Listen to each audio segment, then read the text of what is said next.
Now, where were we? Oh yeah, that's right. Take off your pants. Yo, that was my favorite line from the episode 2 of Teen Titans.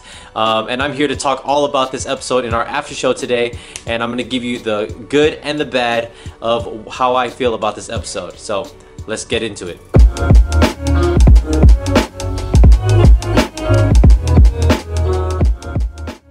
Alright everyone, welcome to Heroes Avenue, and today I am doing a spoiler review of episode 2 of Titans, and I'm going to give you my positives and my negatives. So if you have not watched it yet, go ahead and watch it and come back to this video and we're going to discuss it all together. But for those that watched it, let's talk about what I liked about it, and if you agree, definitely comment below. If you disagree, hey, let me know as well. Okay, so the first thing that I want to talk about is the opening scene of this episode. Oh my god.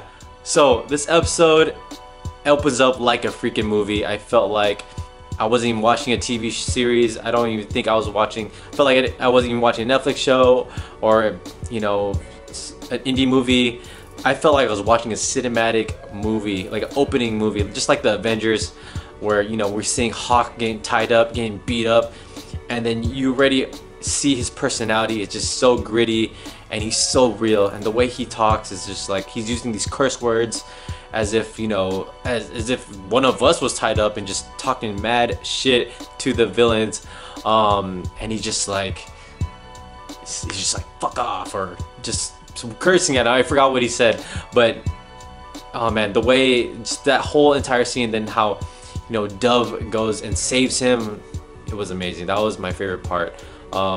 But that line where one of the villains, one of the bad guys, came with the scissors, and it was like, all right, now this is going to be your last thing you remember and feel before you die. Now take off your pants, or something like that.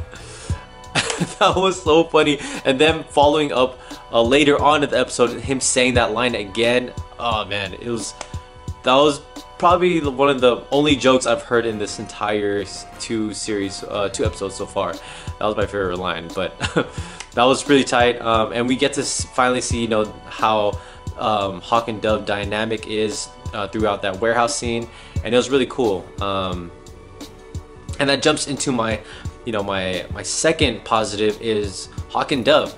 You know, I really love Hawk and Dove's relationship. I love how they are with the costumes on and also outside of the costumes, and you just see how, you know, you kind of see their real selves when they're not in costume, right? And you see how what issues they're going through, and how long they've been together, and their history, and how strongly Hawk is codependent to Dove, right? He will do anything for his lady, and I'm sure Dove will too, but I feel like she is not into him as much as he's into her. One of my favorite lines in the movie is men are more romantic than women, and I really feel like this is, you know, that their relationship truly defines that, because you could tell right off the bat he would do anything for her. And I love how the actor Alan, how he plays him, compared to how he played, you know, Raphael in Ninja Turtles. Totally separate. Yes, they both have attitude, but I feel like, you know, no, actually they are pretty similar. Both have heart, and both are really gritty characters, and, you know, I feel like they casted him perfectly with this one. So shout out to DC and the casting director for getting Alan on this. I really wanted him to play Shazam, but I think Hawk is it came out of left field, but it was a perfect casting decision. All right, my third positive is also everyone in this episode, Robin, Raven, Hawk, Dove, everyone that was outside of their costume was so phenomenal in this episode. We really get to see, it's not your typical like comic book show where, you know, they're always in costume and they're always you know, they're always talking about the villain or whatever. They're really, the writers in the show is really getting down and dirty and trying to really figure out what makes these characters who they are, the way they are, and how is everyone's relationship different with each other, and we find out that Dove and Robin actually had like a history together, which is totally unexpected. Which I don't blame him, because she's pretty hot. Minka Kelly, you can't, I mean, if you have a chance with her, you better take it, right? Which was kind of weird, because when Raven figured out that they were together, he said, oh yeah, we were together when we were kids. And that flashback when they're, when Raven was snooping in his mind, they don't look like kids. But I mean, it's a TV show, so but yeah, I liked everyone's interaction. We see how Hawk reacts towards Robin, and how he feels about him, because Dove, and I guess he knows about Dove and Robin having a relationship. And then you see the dynamic with Dove and Raven, and how they react towards each other, and how Dove treats her differently, because she treats her like a grown-up or like a person, compared to how Robin treats her like a kid, like how Batman treated Robin. So it's a whole, it's this whole, we get to see their little world and how they act towards each other, and the drama between every character, right? And I love that, because the way the show is formed, it makes us not pay attention to, or makes us not look forward to the fighting scenes, but pay attention to these characters more. And this show is very character driven, and I love that. The writing is so smart, it's compelling, and yeah, I truly love how everything is forming up to this point. My other favorite scene in this show is when Robin saves Hawk and Dove this time, instead of Dove saving Hawk. I love that scene, because it reminds me of of Batman, like how how Robin comes from the ceiling and grabs that guy, grabs one of the villains and brings him back up, and the way that Robin disappears and just takes a bad guy down one by one is truly a Batman tactic. And we're so used to that in the movie universe, such as like Nolan, and you see that in even the Zack Snyder films. You see that with Batman, but we never see that with another character like Robin. And it's so great to see that being portrayed on screen, and it worked perfectly well. And how brutal he took those scissors and just clopped that guy in the nuts. Oh my god, that was brutal. That was crazy. Yeah, I love every scene that Dick Grayson puts the Robin suit on. Shit's gonna get crazy. He's gonna throw it down. And the way Hawk and Dove reacted towards him, like he's a psychopath. All right, my last positive for this episode is the family villains. I didn't look up who they were, but the way they're coming into this show is truly surprising. I like how they're just like this psychotic family. They're just in it for, like, they're kind of like mercenaries, I guess. They're out to get Raven, and they'll like do anything to get her. And so that involves being psychotic, killing people, taking drugs, and I think it's perfect for this show, because it's nothing where the villain has a crazy set of powers, like Enchantress or something, and you have mystical powers where it's like not really like believable. This, I understand that they're taking drugs, but this seems more grounded, and it works perfectly well with what they're going for with the series, and how realistic they're trying to make everything seem to be. And I truly admire that about the show. So I really love the writing. I think it makes sense for them to go this way, and kind of stray away with all the mystical stuff. Alright, so now for my negatives.